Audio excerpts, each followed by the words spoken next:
Live from the Export Beer Garden Studios, this is the agenda for Thursday the 22nd of February.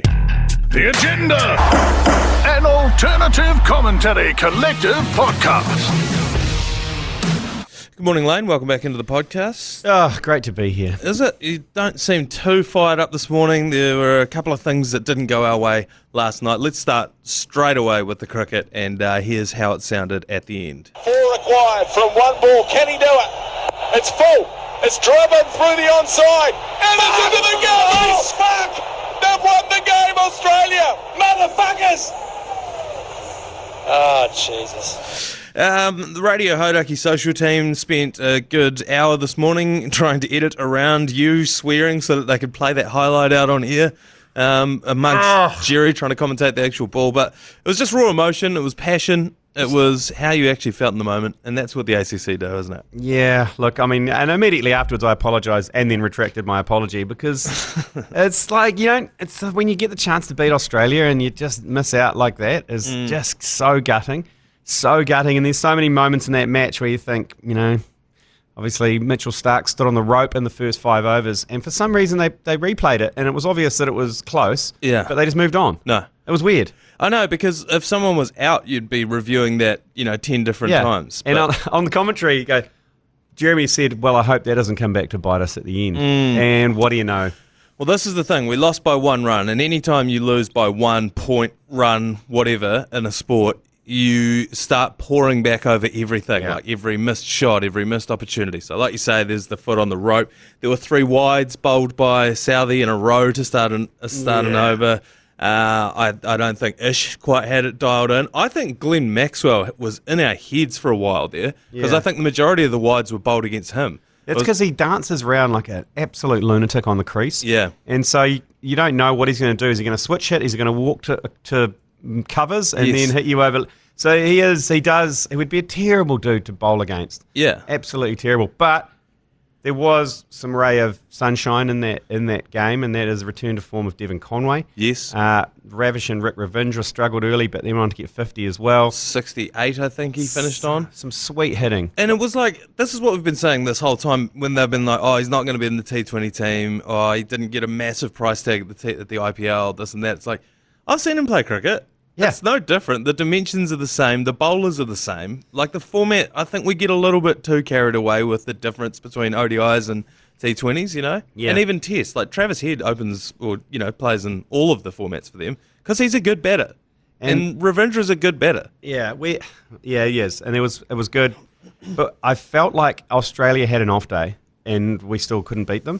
That's what worries me. Their bowlers weren't great. No, they weren't. Stark, Cummins, and Hazelwood, so Pooh Bear, Bill Ralston, and Cumdog Millionaire, they didn't have a great day. No, they didn't. They are potentially the best trio of fast bowlers in the world right now. Pile on top of that the fact that Maxwell was bowling the 3rd over, which, hats off to them for trying it. He got fucking carted. They all got carted. Zampa got carted as well. We scored 215. I mean, they all got carted on a ground that, sure, square is a little bit short, but the sixes were going 90 I haven't seen that plus much metres. Grass on a professional wicket in a long time. It was like furry. It was like Oscar the Grouch. Yeah, but it was furry, but still pretty true. Yeah, there was no turn either. Didn't do much. It just looked ridiculous. Ferguson, good. Ferguson was excellent, so I think I put his stats in there, 1 for 23, but he looked threatening the entire time. Yeah, clean bowled the big show, the big maxi pad. God, that felt good. Oh my God, it was good. And on the commentary I called it as well. I said, this is the over. Ferguson's got to knock over Maxwell. Yeah. Boom, work out. It was like, woo! Yeah. Yeah, it was fucking tremendous. He careened a few into the pads. Like, the guys were all at sea when he was bowling. And I think if he can stay healthy, he is a real weapon for us. Yeah, I love Lockie. He's got that little moustache. He's wearing a 69 on his back. Yeah. He's the total package. I saw a missionary mainstream sports media interview with him asking him why he wears the number. Have you seen this video? And it's like, oh, why do you wear this number? Why do you wear this number? And he's like, oh, because my brother's birthday is on the 6th of the 9th. I know. Bullshit. Because New Zealand cricket banned the number, which is so ridiculous. It's actually legitimising the number 69 as being Yeah. an immature number. So they banned it for a while, and they wouldn't let domestic players wear it. Why? What does it mean, New Zealand cricket? Yeah. What does it mean? What about 96? Yeah. What's that mean? Do it on top. Yeah. But then I think you're allowed to have it. They released it for personal reasons, and he made up the personal reasons that it was his brother Mitch's birthday. I mean, it's gross. It probably is his birthday, but I mean, I don't know. It's just so... I love it because the more people talk about it, the more it legitimizes it, especially people like who aren't as immature as us. Yeah. I mean, we obviously love it for that very reason, but then as soon as mainstream start making it a big deal, then the 69 becomes even funnier. He passed the girlfriend test last night as well because I was watching it with my missus and she goes, "Who's this guy?" When they showed him on the screen, because he's got the mustache, he's got a bit of a look about him. And then it shows the shot as he's delivering the ball. She goes, "Oh, and he's wearing 69. I like this guy. This guy's good." I was like, "Yeah, There you go. He's fucking awesome." Oh, that's good. Oh, no, it was good. It was good to see him back bowling heat and Yeah. against Australia Because their whole thing was sort of taking the pace off the ball. Aussie had gotten carted quite a bit, and so then they just turned to 5 slower balls, which happens in T20s from time to time, eh? Yeah. And then Lockie was just like, fuck that. I'm going for it. I think his slowest ball was 143 throughout his spell. And Great stuff. He hit 150. This doesn't happen very often for New Zealand where we've got a genuine 150 threat in our team. So, I don't know, it makes me feel like a proper world-class team when we've got a guy like that. Yeah. Your new least favourite player is David. Tim David, the guy with David. 2 first names. He just annoys me because he got that. He's like Tim David. He's got this massive gold chain that he wears around his neck after he creamed it in the IPL. He's decided to wear a 10 grand gold necklace around his neck like he's Dre Russ. Yeah. Immediately. And last night he was. Immediately when I saw him in the anthems, I was like, hate him. Yeah. Like, there's just something about him wearing a massive gold chain. Yeah, he's got a touch of the Stoinuses about him. Yeah, he does. Yeah, he's also got a touch of the de Gronholms about him a little bit as well. He's quite a big, stocky unit. Yeah. Anyway, he won it for them, hit the 4 off the last ball. Poor old Glenn Phillips did a bit of a harbour bridge over it. They never would have won 3 to tie it. They would have run them out. If he'd managed to field it, I think they would have run him out on the 3rd. Yeah. And we would have won the game. There's all sorts of circumstances. The old boot of Mitchell Stark, they didn't review. Anyway. Yeah, there's a lot of different things like that. But, I mean, like you say, when we got off to that rollicking start in the first 10 overs of our innings, you're like, hang on a second. Yeah. Like, we could be good here. But then it was, what's our man, Mitch Marsh. He started going all right. I think he got 70-something in the end. Man, he set them up. He goes big. Yeah.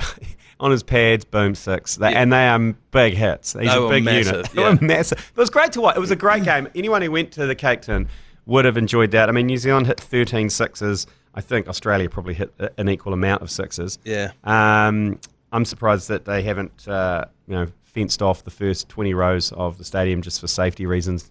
Well, they had fenced off about a quarter of the stadium. It was a good crowd, all told, but it did look awful. Why? The Cape Tin looks bad, man. Hey, it's okay because they cut off 3 sections of the Cape Tin and put Go New Zealand. That was the lamest thing I've ever seen in my life. I know. I'd rather they park the intercity coaches like they do at Forsyth Bar Stadium. I would rather they just cover it with like a big banner. Yeah. Or a big banner. Like instead they replaced some seats so it looked like a kid had written Go New Zealand with a vivid. I don't know what that was. And also, like, I think that I felt like the crowd rocked up late. I feel like people were still coming in as they were starting the game, and I was like, oh god, this is going to be awful. But a good crowd in the end. You could hear the Mexican waves trying to fire up throughout the game, which was good. I loved Warner's farewell. Yeah, he got a good send off. Good send off, which is what we needed. That's what we need to do. Yeah, and I love this too because so many like mainstream media outlets have been like, oh, give this guy a break. This isn't New Zealand, blah, blah, blah. Fuck that. You don't get to tell us how we can support our team, you know? We are the fans of the Black Caps. Yeah. And not Australia. Nah, and so many people in New Zealand just want to kind of shut that shit down. It's like we don't actually hate the guy as a person. I mean, some people may do. But it's like we sports hate people. This is the whole reason why we're into sports. Yeah. You know? We fucking love it. Canterbury booed Carlos Spencer for years. That's right. For That's years. right. In fact, they still booed Grant Fox when he was playing for the All Blacks. Yeah. When he was down. That was a bit too much. That was a bit too far. Too far. But yeah, this is the thing. This is the point of sports. Like, you're not supposed to feel comfortable when you walk out there because you've come over to beat our national team. Yeah. And I live in this nation. So I'm going to tell you to fuck off because we don't get to watch gladiators in the Colosseum anymore. This is the next best thing. So if we can no longer throw Christians to the wolves, at least can we slag David Warner off? while he's out there in the middle. Yeah, this is not his farewell tour. But all go Eden Park Friday night. We've got our pre-match happening at the Empire Tavern from 4. So we've got drink specials. Everyone comes, gets a free Dulux Steady the Ship hat. First 100 get a lift out on our coaches. Yep. Out to the game as well. So we'll see you at the Empire at 4 o'clock on Friday. Yeah, Southey will be out for that game as well. Bolt, though, back in. Yes. How big a difference is that going to make? Huge. Huge, I think. I think Southey would probably need a nice rest before the test series to sit one of these ones out. Great to see lovely Trenty back in the team. I always love it. It just adds another element to our attack. Yeah. And having him, Lockie, it's good. I kind of feel like, and I know Trent Bolt is one of the greatest bowlers that we've ever produced and remains at that level. But because he's out and you don't see him very often anymore, I kind of feel like in my mind it like elevates him. He's like this rare sort of, oh shit, he's going to come and play. Fuck yeah. But he's actually still the same dude he was, before. Yeah. But which is still one of the greatest men to bowl a cricket ball in the world. And look, Adam Milne bowled pretty well last night, I thought, as well. Did. It was unlucky. And he's got a touch of the mongrels about him, Adam Milne. I like that. Yeah, it's good. And because we didn't field well last night. We dropped a couple of catches. Ravindra dropped one it should have taken. Southey, unusually for him, dropped one that was fairly simple for him.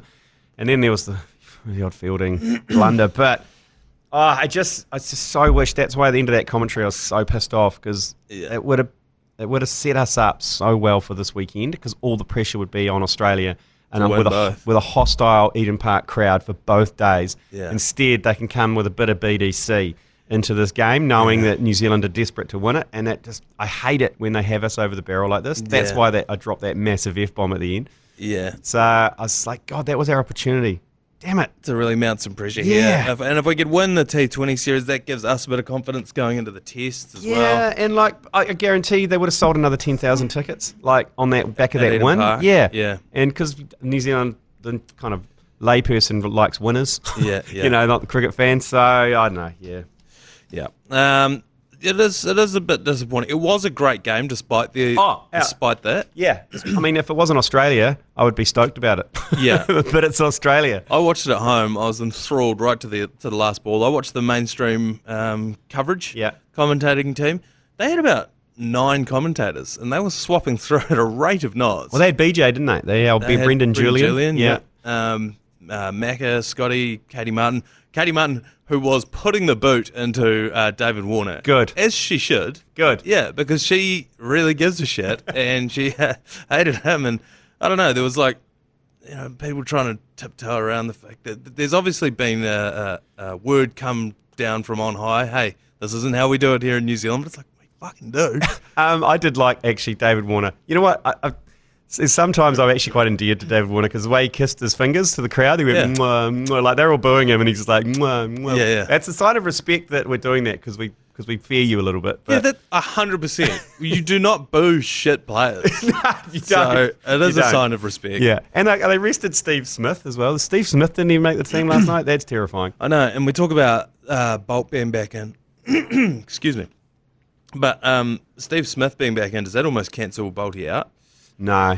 I felt like... I don't think Steve Smith will play the next game either. I think I think they'll keep the same team. I kind of felt like we were a bowler short last night. Well, Josh Clarkson didn't get a run. No. It was his debut. He didn't bat, didn't bowl. I didn't see him him in the field. So, a pretty unremarkable debut for him. He'd probably like it that way. Yeah, true. But, I mean, it's your debut against Australia. You'd back yourself maybe just to roll the arm over once, maybe. Yeah. I don't know. Yeah, I just sort of, and I don't know who, you would drop out of any of the players that we did bowl, but it was just like, I felt like we just lacked that sort of twist on the end of the punch, you know? Yeah. To be fair, so did Australia. They kind of felt that way too, so. Yeah, I think they bowled 7 bowlers. Yeah, they had all sorts going on out there. But yeah, Mitchell Marsh got tonked when he was bowling as well. So, yeah, I don't know. It's going to be very interesting to see how that one goes. And like you said, that is on Friday. And then again on the Sunday afternoon. I'm thoroughly enjoying this Australian tour already. Quick air break, and we'll be right back with more of the agenda. Lane, Super Rugby starts this weekend. Yes. And one of the innovations that's happening this year in Super Rugby is the smart mouthguard. Are you across this? I've kind of looked at it. Is it something that measures a head knock or something? Yeah, that's exactly what it is. So basically, all the players in Super Rugby, this has been ordained by World Rugby, and in the Six Nations they've started doing it. They've got these mouthguards now that have like a microchip and an accelerometer or like a gyro thing that like you've got in your phone that can tell if it's turning or whatever. Yeah. Basically, that measures the force of a head knock. They have deemed anything over 70 grams and 4,000 radians per second squared as a head knock. Oh. When was the last time you heard of radians? Was it fucking year 6 math? Sixth form math? I haven't dealt with radians in a while. Radians. Yeah, that's like a rotational force. I don't know. Anyway, the women's thresholds are lower. Sexist. I don't really see the world through that lens, but that's for World Rugby. And then they've done a bunch of studies in New Zealand that showed most head collisions in rugby are under 10 grams of force. So remember, 70 is the threshold to be taken off for an HIA. For context, a 70-gram collision is similar in force to a Formula One driver crashing into a wall. So, but the difference is there. It's not apples to apples because those the Formula One driver, he's got the halo on, he's got the helmet, he's got the neck brace, whereas a rugby player is just fucking dong. Head on head. So I'd love to know, it'd be good to have some other comparisons here, like a Mike Tyson right hook. Yeah. What's that? Anderson Silva front kick to the chin. Yeah. I want a bit more context like that of like, okay, that's actually quite a big hit. Yeah, or a couple of like, here's one from last season where a guy hit, and this was 70 or this was 80. I guess we'll get that as the season goes on. It's interesting though because so it's got the microchip in it, and then that's going to beam to the sideline. And what may have otherwise gone undetected will now be picked up by this microchip and be like, ding, ding, ding, you've actually had a 70-gram head knock. So you've now got to come off. I don't know. It's going to be interesting to see how that affects it. You'd like to think that they would look like a sickening head collision, but I don't know. There may be ones that you don't know. But hopefully this does work in the interest of player safety, but it does feel like it's going to at least once impact the outcome of a game where a guy thinks he's sweet.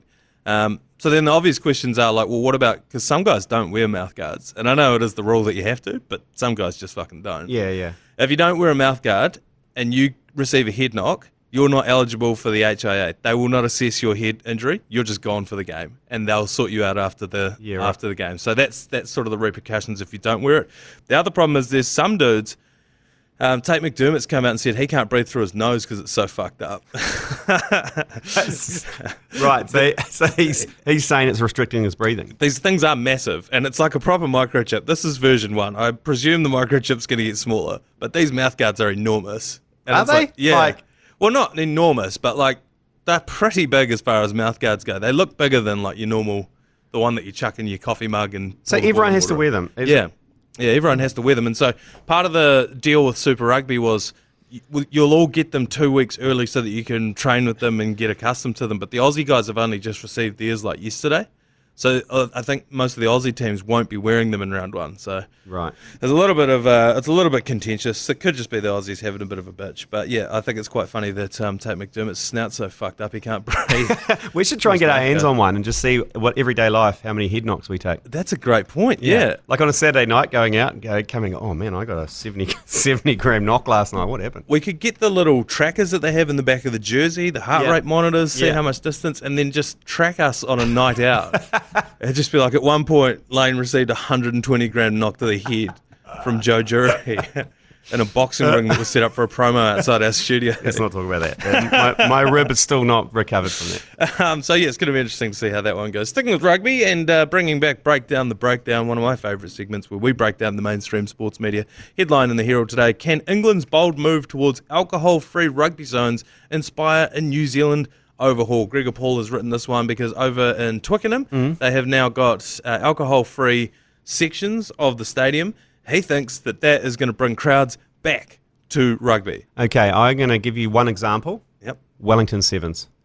What happened at the Wellington Sevens? They were worried about people not watching the game and partying in the concourse. So they sectioned off half the stadium for families. Who turned up?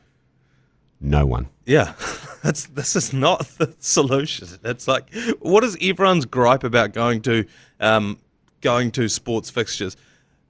you're going to gouge my eyes out for a beer. Yes. You only let me get 2 when I'm sitting with 4 mates. Yep. And I can only get 2 at half time. And you're going to pay $16 for a Fritz's wiener. Yeah. And it's like, when you're competing with, I could stay at home, sit next to the fridge with my TV and my heater on. Yeah. You know, why would I bother coming out to this? It's the exact opposite of what people are actually calling for. We're all adults. Let us have a good time. And if there's 60,000 people at Eden Park and 6 of them are dickheads, what's that, 0.1%? Yeah, I'm happy with that. I'm totally happy with family zones. There's family zones at cricket games, everything like that. Yeah. If you've got small kids, you go to the family zone. And I'm sure at rugby, there's certain areas of the rugby ground you don't take your kids. You don't take your kids to the east end, terrace end of Eden Park. You don't take them to the zoo at Forsyth Park. Correct. People are kind of switched on like that. And I don't think there's dickheads everywhere, whether they've got beers in them or not. Yeah. You're going to have a guy yelling obscenities. I mean, imagine if they tried to do that at the Warriors. Well, imagine, yeah, exactly. That just wouldn't be stood for at all. Although there is a difference in the Warriors stands. Forgive me, I can't remember which side is which, but the side that the TV cameras are on and looking out of the opposite side, the side that the cameras are on is way looser than the other side. But that's all the members as well on that side. Yeah, and they've been there for years. Some of them have been in those seats for 10, 15 years. Yeah. And they aren't moving. And it's within their right to abuse the opposition and the referees. I love it. And they love it. The players love it too. It's part of the game. Yeah. But I just don't, I don't know. I bring my own biases into this, but I don't think that that's what's going to fill up Sky Stadium in Wellington for the Super Rugby this year. No, it won't. It won't. But I mean, I've got young kids, and sometimes it's quite good to go in an area where you don't have to deal with wounders. Yeah, definitely. But it's not. I don't know. It's not going to bring the crowds back. No, and this was my other point, was when you look at the cake tin, and it's like, you don't need an alcohol-free zone. There's a person-free zone, and it's about 70% of the stadium. You can sit wherever you want. No one's going to bother you. That's true. Because there's no one there. So, I don't know. I don't think that's going to be the change, but I don't mind the old alcohol-free zone. Just go and park up and watch the game, particularly for the afternoon games. But I don't think that's going to be a selling point to bring people back to the stadiums. Just finally on rugby, we have a ban on her, so we're not going to talk about her. But the Wales rugby team in June have been forced to relocate to Twickenham because at what do they call it? The Principality Stadium. In Cardiff, the Is old that Millennium Stadium. The old Millennium, yeah. There's 2 concerts on that that bookend what their fixture with South Africa was supposed to be. Yeah. The first one, we don't talk about it. And the second one's Dave Grohl and the Foo Fighters. So Warren Gatland's side's going to have to move their game to Twickenham and play in England against South Africa. Are we okay with them moving the gig for our old moleface if it means that Dave Grohl gets to play there? Yeah, absolutely. Absolutely. I think that's a fair trade-off. And to be honest with you, I mean, it's not. You're not going across borders here. This is Wales, which is a couple of hours away on a coach, or even less on a train. So yeah, it's like moving the game from Auckland to Hamilton. Yes, but I would also kind of liken it to playing a Chiefs home game in Auckland. Oh yeah, you know what I mean? Yeah. Like, yes, it's not that far away. It's only about an hour or 2 away, but it means a lot to the people that are from there. You know, if you're from sunny Wales, you're probably not too keen to play a home game against That's in true. England. Good news though for South African expats living in London, of which there are thousands. Yeah. They'll be into it. They'll be, let's get the braai. Yeah, the bribe fired up. I'm glad it's in Twickenham, yeah. Yeah, 100%. It's funny you say there's no border. There isn't as such, but there's definitely a vibe change. There's a bridge. There is a bridge. And I remember I used to take quite a lot of tours when I had the Beige Brigade over in London. We used to do tours over for every All Black test that played at Millennium at the time.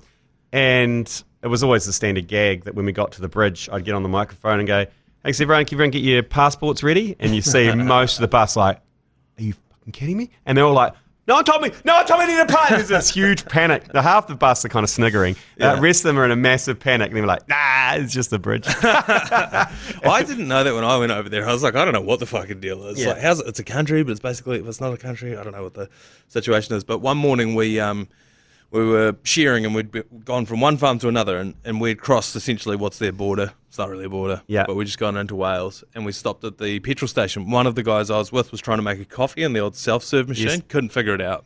Desperately hungover. He's like, I can't fucking work it. Kiwi guy Guy comes out from behind the counter, assumes he's English, and he goes, "If you don't like the way we do things over here, you can fuck off back to England." Poor Dave's just like, "What? No, I just don't know how I'm not even English. I just don't know how to use the fucking coffee thing." Respect the coffee machine. Yeah, respect the fucking coffee machines in Wales and Gymru, if you could, please.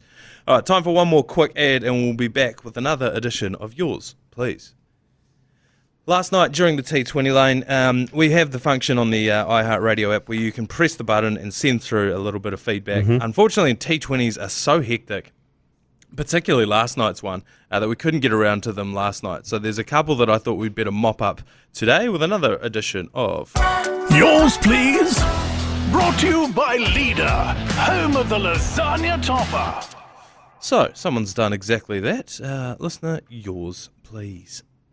I just wanted to say happy Richie Beno Day, boys. It's 22 for 2.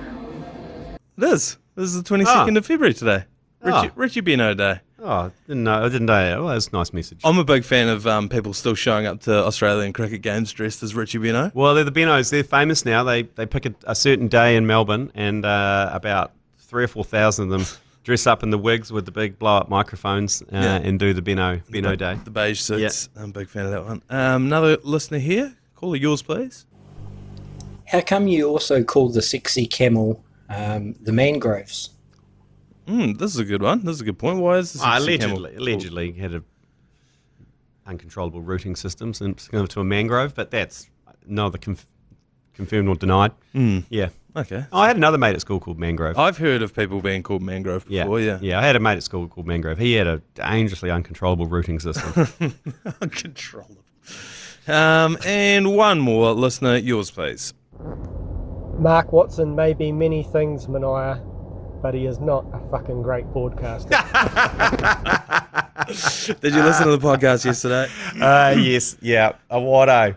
Old Watto. Watto stuck the boot in. He fired us straight. I don't think he set out to put the boot into us, but he was asked about the other commentators around the country, and he's just like, "I got no time for the ACC."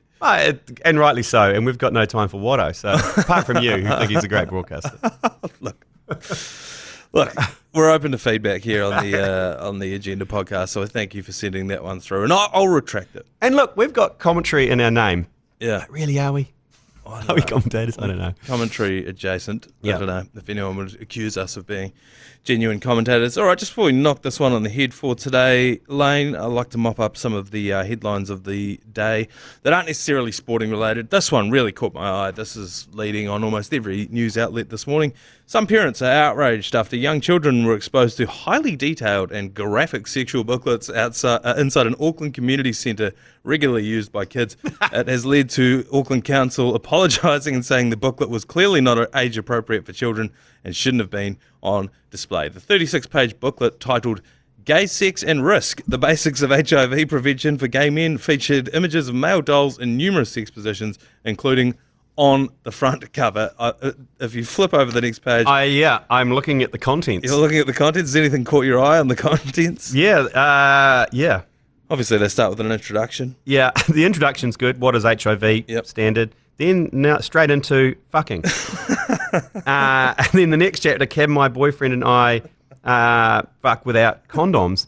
What that is? It's such a hot take. Should that not be like love making? Can we make love without condoms? Yeah. And then the next chapter is sucking.